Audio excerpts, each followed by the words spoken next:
High,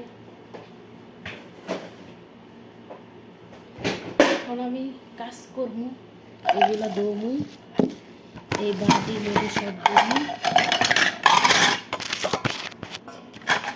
ধুয়ে রাখি, নাহলে ওরা আবার হেরা উঠবো, উঠলে আবার বকা দিব, সমস্যা হইব, বুঝছেন। ধুয়ে রাখি আগে ভাগে।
এইগুলা রাত্রিবেলা ধুয়ে থুইছিলাম, এখন বাইরে যেতে থুইতে না থুইলে উঠলে বলবো, একটু দেরি করে ঘুমিয়ে তুলতেছে তো বলবো কি যে কী করছো সে তখন, আমি বলে বইসা রাখছি।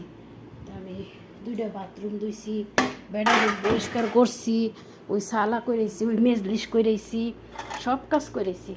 তারপরে বলে কি আমি বলে বইসা থাকি, একটু কোনো বইসা থাকলে হারাম, এভাবে টাকা নিয়েছে হারাম।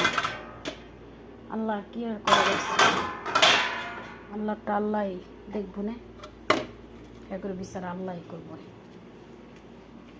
5 বছর ধরে আইসি হ্যাঁ গো বাসায়, তারপর একটা কিছু দইরা খাইতে না, আর যদি দইরা খাই সেগুলো কইয়া খাইছো আমার কাছে কত কষ্ট।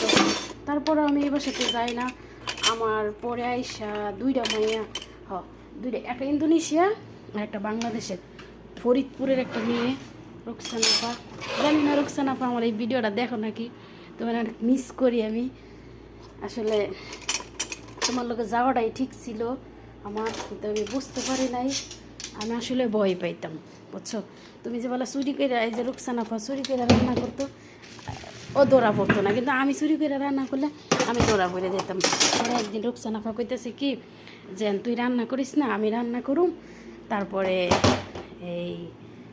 দিস আর ধরবো না, ধরতে পারে না। একদিন 2টা ডিম সিদ্ধ করছি, 2টা ডিম দুজনে খাইতেছি, মানে আমার ডিমটা আমি খাইয়ে লাইছি, হ্যাঁ ডিমটা ও খাটের নিচে লুকাইতে চাইছিল। পরে একটা আমার মামার বড় বইনে আইয়া দেখছি, দেওয়ার পরে মানে বলছি কি তুই সিদ্ধ করছিস ভালো কথা, লুকাইতেছিস কে, যদি না লুকাইতো আর কিছু কইতো না অবশ্য। আর রুকসানা আপা তোমার মামা তো মারা গেছে, ইন্না লিল্লাহি ওয়া ইন্না ইলাইহি রাজিউন, মানে আমার মার বোন, সরি আমার মামার মানে আমার কফিলের সৎ মা, আর আমার কফিলের বউ নাই, অ্যাকচুয়ালি এর মা মারা গেছে।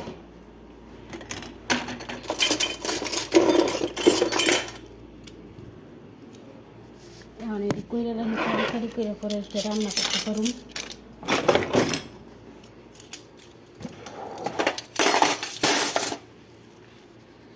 দেখেন এটা আমার পাকঘর, ফ্রি 1টা 2টা ফ্রিজ, 2টা, এ বাড়িতে 4টা ফ্রিজ, এই যে আর একটা ডিপ ফ্রিজ, আর একটা ডিপ ফ্রিজ, আর একটা ফ্রিজ আছে, এটা অবশ্য নষ্ট হয়ে গেছে। নষ্ট, মানে ফেলাই দিব, এটা ফেলাই দিব আর কি। কাজ করি এত, তারপর ওগুলো কাজ করি না, বইসা থাকি। কি বলো, বসে বসে টাকা নেই,